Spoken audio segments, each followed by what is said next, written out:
Hey guys, I got a checklist here for older travelers. This is put out by the Embassy, and I thought I'd put this out for you guys that are traveling over here. And this is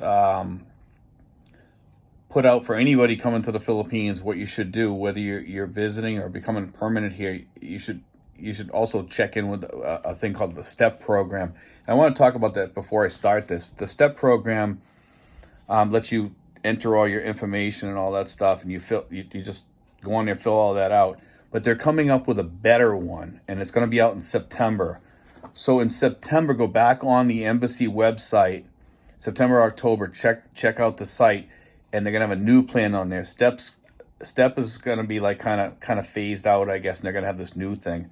And go on there and they'll probably still have Step on there, but go on there and apply for the newer one. And it's a great thing to fill out that, because then the embassy, if something happens to you, God forbid, they have a lot of information on who to call, when to call, what to do, and all that stuff. And that's very important for travelers over here, because most of the problems that happen over here that deal with the embassy are people dying and no information on them or stuff like anything like that. People being hospitalized and going to jail, and those are the things that they deal with the most. I got to sit in with a round table discussion on that up at the embassy, and it's quite interesting, some of the stuff that they deal with, and a lot of people don't know what the embassy does behind the scenes. They used to see in Social Security and these windows for different papers that they accept or whatever, for trying to get Filipinos into the U.S. on a marriage visa or a fiance visa. They do way more than that, let me tell you. But let me start reading this checklist here. This is a checklist for older travelers. It says, get informed. Learn about your destination and its unique travel requirements at travel.state.gov/destination, and this has a dot there. I don't know if that dot goes there or not, but anyway, it's travel.state.gov/destination, and it says dot. Okay, and then next it says, get requirement documents. Make sure your passport is valid for at least 6 months after the date of your return. And some countries won't allow you to enter if your passport is set to expire. So keep that in mind, guys. Most actually want you to have at least 6 months on there. Apply for a visa if necessary. For you guys that are coming over here as tourists, there's no need for that. If you're coming from the U.S. and most Western places, you can stay here for up to 36 months. Okay, and you need to have an onward ticket. Onward doesn't mean a return trip ticket. It means onward ticket. You can buy a ticket to Singapore. We expats call it a throwaway ticket. And a lot of people, you just buy it and you kind of throw it away. And some people do the rent a ticket thing to cover that.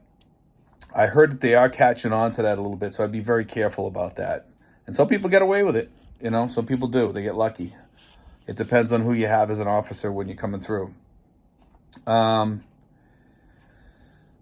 see. Stay connected. Enroll in STEP, which is what I just talked about, to receive safety and security information. That's the good thing about enrolling in STEP. And help us locate you in an emergency. Visit step.state.gov. Leave emergency contact information, a copy of your itinerary, and a copy of your passport with family and trusted friends so they know where you're at. Check with your mobile phone service company about packages that will allow you to make calls and send and receive text messages, and also those banking codes and all that stuff. You need to get those sometimes when you're over here, and that's important. But let your bank know, especially your bank, your credit cards, all that stuff, and check with your insurance to see if they'll cover you over here for a while. That's important also.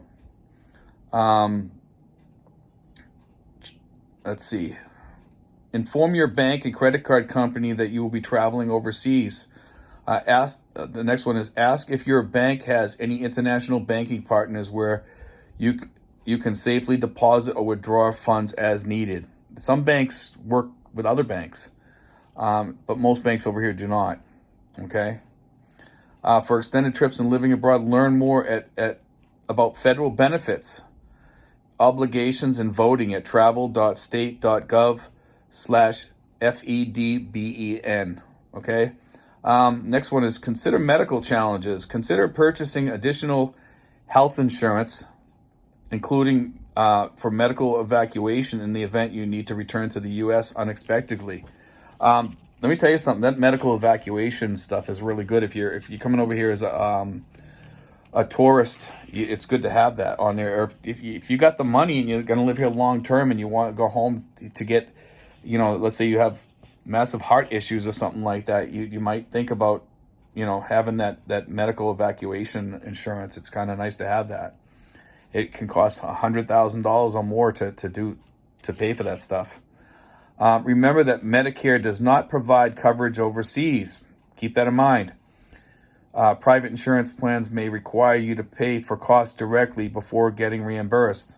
Also, next one, consult your physician 6 to 8 weeks prior to travel overseas to find out if any health checks or vaccinations are required for entry at your destination.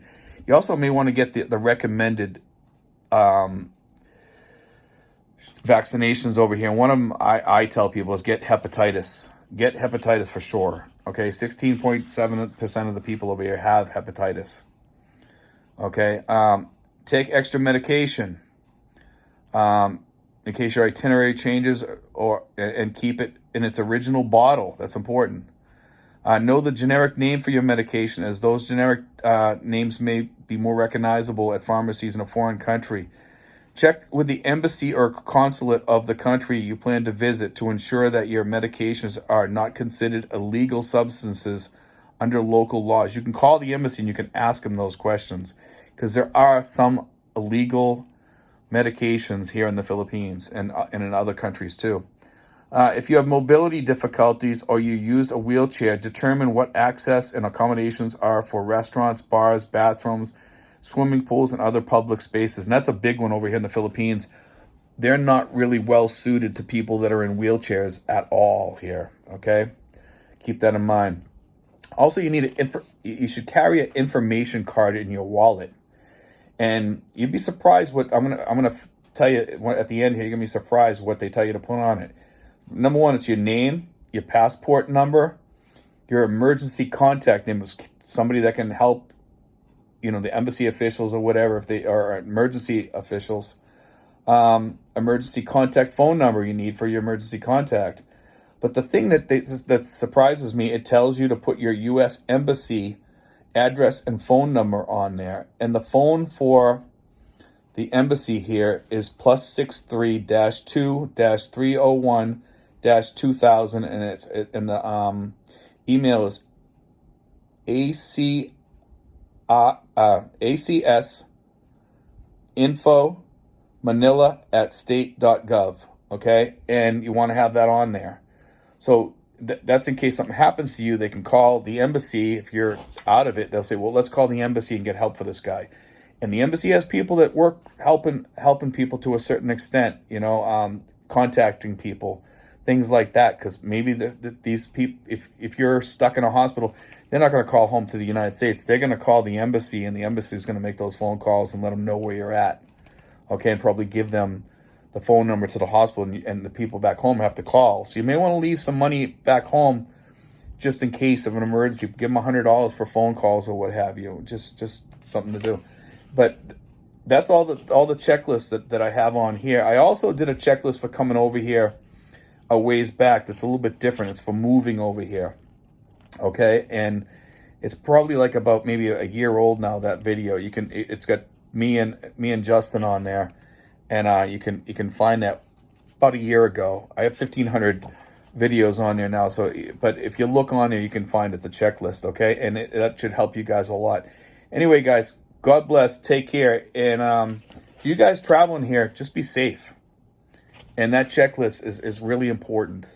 This is the one that the embassy recommends that you use.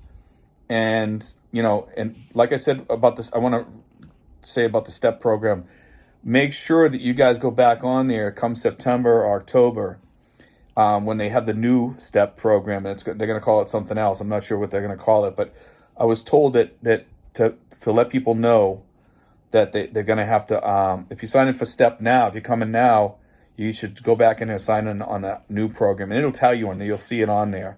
Okay, but anyway, guys, God bless. Take care. I hope you enjoyed tonight's show. Take care, guys.